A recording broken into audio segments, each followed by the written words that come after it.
Iš tikrųjų, aš esu vargonininko vaikas.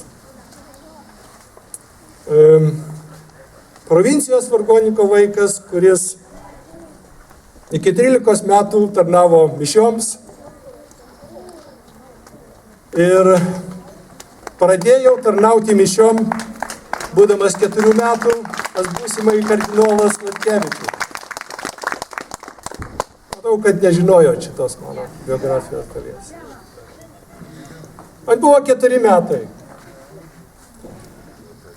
Ir gyvenom po vienu stogu su kardinolu, kuris mūsų šeimoje, nesvarbu, kai keitėsi biografija. Tėvelis paskui išėjo į muzikos mokyklą. Mes visada laikėm jį tikrų kunigų. Tai buvo žmogus, kuris, kaip tėvelis man pasakojo, surinkdavo per tuos kalėdojimus, reiškia, iš turtingesnių ir išdalindavo neturtingiam. Tai buvo kunigas, kuriam buvo grasinama baltosiom meškom. Vėl iš mano tėvelio pasakojimo. Nuo vaikystės augo aplinkoje, kuri mokė būti teisingumo pusėje. Nesakau, kad visą laiką man tai ypatingai sekėsi. Kiekvienas žmogus kartais suklysti. Bet šiandien, tiksliau vakar, kai su ponu Petru pakalbėjom, sako, važiuoju į Klonio gatvę, aš nusprendžiau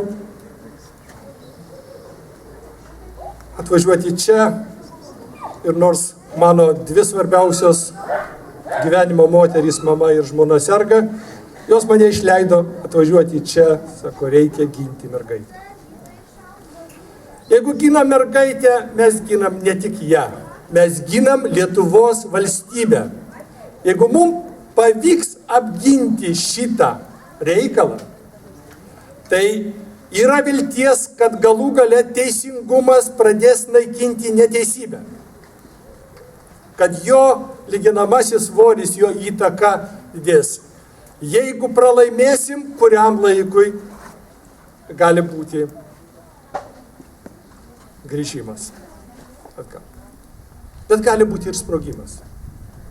Nes, kai buvęs sąjūdietis, aš pamenu, kad žmonės buvo totaliai nusivylę sistema. Jie norėjo permainų, jiem jų reikėjo. Pradžioje tokių žmonių, kurie išdrįsdavo išeiti į viešumą ir pasakyti kitaip, buvo nedaug. Bet po to jų atsirado 100 000. Šita istorija yra visuomenę išjudinanti istorija. Ir ji parodės, ar teisės sistemoje ir mūsų politinėme elite yra valingų žmonių, kurie gali, aukodamiesi, nes tai bus nelengva padaryti, net jeigu tai yra šalies prezidentė. Ir aš žinau, nujaučiu, kas vyksta. Jeigu suras tų jėgų vidinių, aukščiausi žmonės, nepriimti konkretų teismo sprendimą, o pasakyti, šalis patiria didžiulę grėsmę dėl didžiulės neteisybės.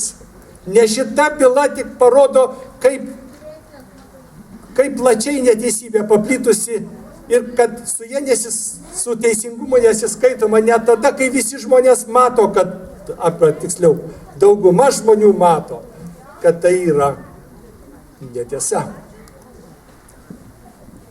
Deja, dalis žiniasklaidos, kitų galios centrų, jie užėmė kitą poziciją negu čia. Jų taktika sena. Seniai žinoma, kaip reikia sunaikinti kokią nors grupę. Pirma, tu juos suniekink ir pažemink. Pasakyk, kad jie yra blogi žmonės. O jeigu blogi žmonės, tai su jais jau paskui galima elgtis. Bet kaip? Suniekinimas psichologiškai vyksta šiandien. Bet jūs iš tų apklausų, kurios vyksta laidų metu, aiškiai matote, koks yra santykis tarp tų, kurie jūs palaiko ir kurie nepalaiko. Mano darbe santykis yra 9:1. Mūsų katedroje yra 10 žmonių. 9 žmonės būtų čia, širdyje. Vienas galvoja, viskas tvarkoja. Lik ir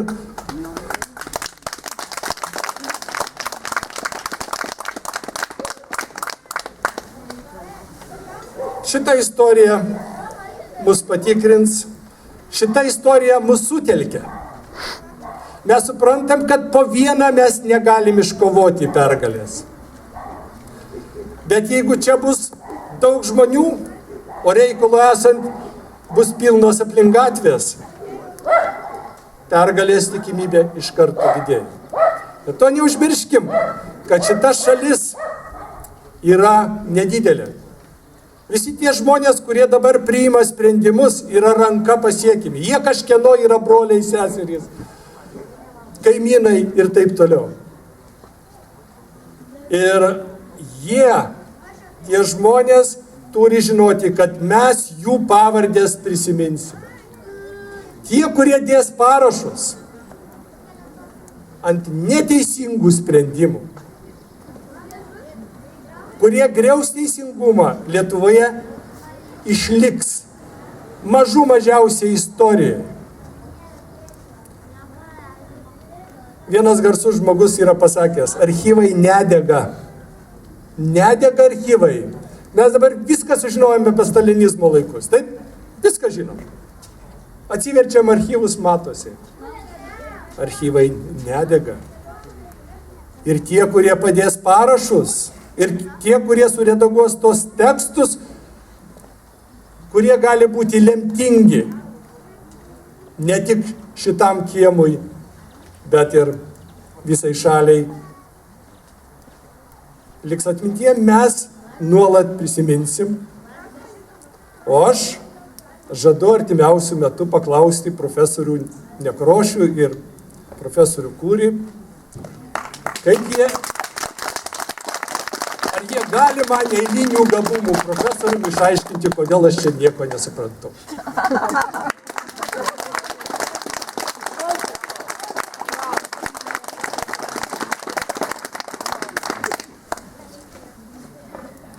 Noriu palinkėti stiprybę šitiem namam. Pirmiausiai, Neringai Venckienei. Taip jau likimas lėmė, kad didžioji atsakomybės dalis griuvo ant jos pečių. Taip likimas lėmė. Ir jinai kol kas garbingai neša šitą naštą. Mes, kad ir toliau būdami moraliai, norime padėti. Pasisakymais, straipsniais, interviu ir taip toliau. Noriu palinkėti, kad šitie namai išlaikytų tą dvasios stiprybę, kurią demonstravo iki šiol. Ir visų akivaizdoj galiu pasakyti tai, ko praktiškai aš viešoje erdvėje dar negirdėjau. Kai aš iš kito savo studento Kryževičiaus girdžiu kai kuriuos įsireiškimus, kai jis pradeda komentuoti, aš matau, kad jis neatskiria dviejų dalykų. Neringa Venckienė yra teisėja. Taip. Šitoje istorijoje ji yra žmogus, kuris gina vaiko savo šeimos interesus. Tai yra du vaidmenys. Aš tikiu, kad gerbiama Neringa tinkamai atlieka savo pareigas teisme.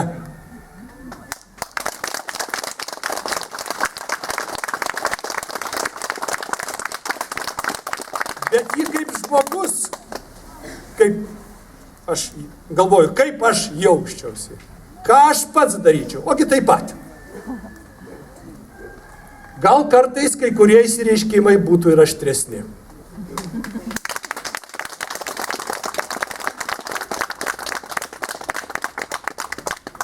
Kol kas mūsų elitui neužtenka intelekto suvokti, kad šitoje situacijoje Neringa Venckienė atlieka pareigą prieš šeimą ir aš pridėsiu prieš valstybę. Jeigu šita istorija pasibaigs sėkmingai, tai bus visų mūsų pergalė.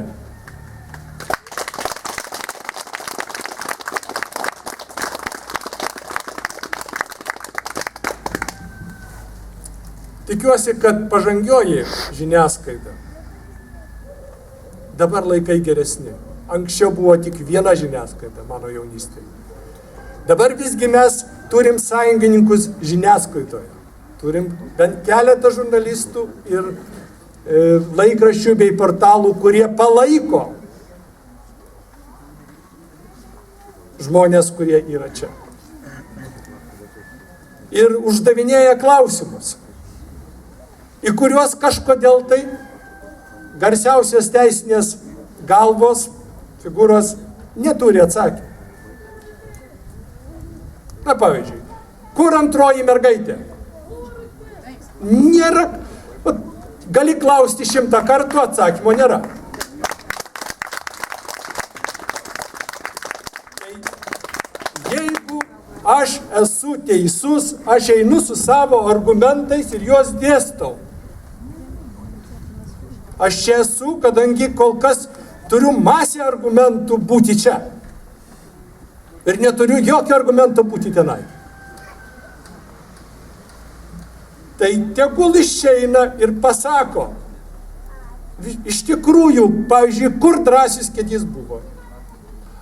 Ar iš tikrųjų jisai žuvo, ar blogiau. Nieks netyria. Ir mes visi tą matom. Nieks netyria. Niems nerūpi tikroji tiesa, pavyzdžiui, ir apie Ūso žūtį. Tai jeigu siekiam tiesos, siekim jos. Parodykit, kad bent pastangos yra. Nematau pastangų siekti tiesos, matau pastangas blokuoti tyrimą. Visus tyrimus, kurie susiję su šitai istorija.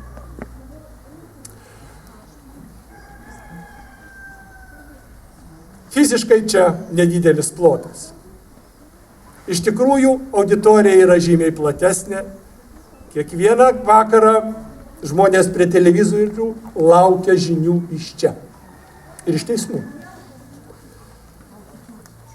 Deja, tai, ką aš dabar sužinojau, sakysim, dėl teismo tyrimo, apie tai, kad jau Venckų šeima negali ginti mergaitės interesų, nuteikia prastai. Ir vėl, be ryškių argumentų, be ryškių pasakymų, tai yra padaryta. Bet vis tik tai aš manau, kad